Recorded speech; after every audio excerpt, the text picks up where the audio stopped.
We all know that exact, quiet, hollow feeling when you hear someone you grew up watching just passed away. You were sitting at a family dinner, staring down at your phone under the table, and you see the headline. Your stomach drops. It feels like a piece of your childhood has been abruptly severed. In November of 2005, millions of people experienced that exact visceral punch to the gut when Eddie Guerrero died. He wasn't just an entertainer. He was a cultural icon, a flawed, beautiful human being who battled his demons publicly and gave his heart to the audience. The grief wasn't a storyline. It was incredibly, brutally real. Just a few months later, we watched the 2006 Royal Rumble unfold in what felt like a miraculous, cinematic tribute. Rey Mysterio, Eddie's real-life best friend and a guy who was historically viewed as too small to carry the company, entered at number 2. He survived for a record-breaking 62 minutes, constantly looking up to the sky, tapping his black EG armband, weeping as the crowd wept with him. It felt like cosmic justice. It felt like we were all holding hands, mourning together, watching the underdog honor his fallen brother in the most spectacular way possible. But I need you to completely wipe that fairy tale out of your head right now. What you were actually watching was one of the most calculated, ruthless, and data-driven demographic acquisition strategies in modern corporate history. Now, I am not a financial advisor, and I don't sit on the board of TKO or WWE. I just read the public data, the quarterly earnings reports, and the demographic viewership trends. And the data tells a terrifyingly cold story. Rey Mysterio didn't win the Royal Rumble because a billionaire CEO suddenly grew a conscience and wanted to honor a tragically deceased employee. He won because the Latin American market was a billion-dollar untapped ocean that WWE had desperately failed to capture with their traditional roster. They needed a vehicle to access those wallets, and the tragic, untimely death of Eddie Guerrero provided the perfect, unassailable psychological hook. When you really break this down, you start to see the horrific brilliance of the maneuver. They didn't just give Rey a push. They weaponized the very real, raw trauma of millions of grieving fans. They took that quiet panic, that sadness you felt staring at your phone, and they engineered it into a sales funnel. Every time Rey pointed to the sky, it wasn't just a tribute, it was a call to action. But why am I telling you this? Because if you don't understand how this bait and switch works, you will never see how entirely manufactured our cultural moments of unity actually are. You thought you were participating in a collective memorial service for a beloved childhood hero. In reality, you were just being onboarded into a hyper-efficient monetization engine that used a dead man's memory as the primary marketing tool. Listen carefully, because to understand how this system hijacked your brain, we need to strip away the flashing lights of the arena and look at brutal, simple mechanics. Think of a beloved local diner in your neighborhood where the owner suddenly, tragically passes away.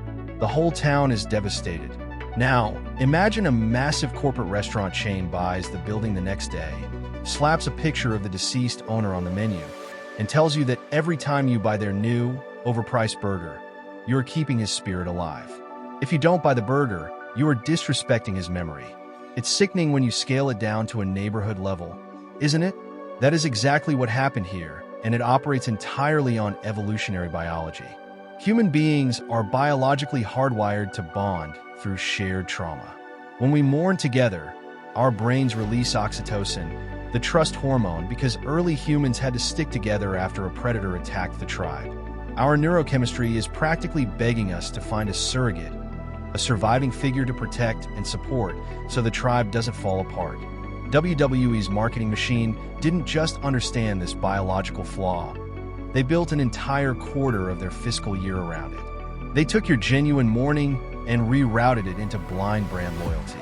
By positioning Rey Mysterio as the surviving avatar of Eddie's legacy, they essentially forced your brain to associate purchasing WWE merchandise with paying respects at a funeral. This is what we call corporate soft power. It's a massive PR shield that makes ruthless expansion look like empathetic charity.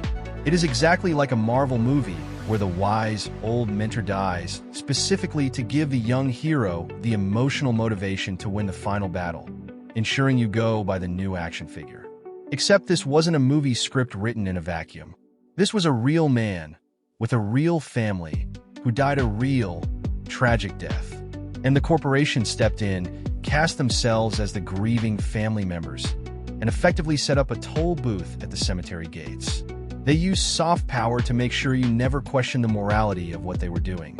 If you criticized the storyline, or if you questioned why a guy who weighed 160 pounds was suddenly beating 300-pound monsters, you weren't just criticizing a wrestling match. You were criticizing Eddie.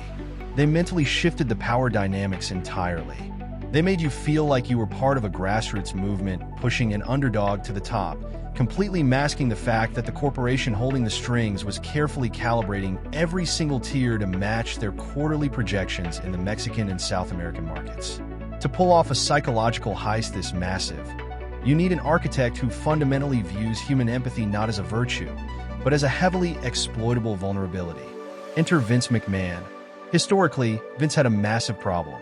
His business model relied on presenting larger-than-life, 6'6", 300-pound titans to Middle America. But that prototype was failing to deeply penetrate the rapidly growing, highly lucrative Hispanic demographic. He needed a Trojan horse to break into that market. He had Rey Mysterio, who was deeply beloved, but under Vince's traditional corporate metrics, Rey was a merchandising risk, too small to be a believable world champion. But Eddie's death changed the equation entirely. It provided Vince with the ultimate defensive moat. By inextricably linking Rey Mysterio to the ghost of Eddie Guerrero, Vince created an invincible storyline shield. Think about the sheer, terrifying genius of this mechanism. In wrestling, the audience is supposed to dictate the show. If they don't buy into a champion, they boo him out of the building. But how do you boo a man who is literally dedicating every breath, every match, and every victory to his dead best friend? You can't. The architect built a system where rejecting the corporate product was socially equated with rejecting a tragedy. And to cement this, the architect introduced the perfect corporate catalyst, Randy Orton. They literally handed Orton a microphone and told him to stand in the middle of the ring and say that Eddie Guerrero was not in heaven, but down in hell. The crowd's reaction was pure, unadulterated venom. People were legitimately crying with rage. But that anger wasn't an accident.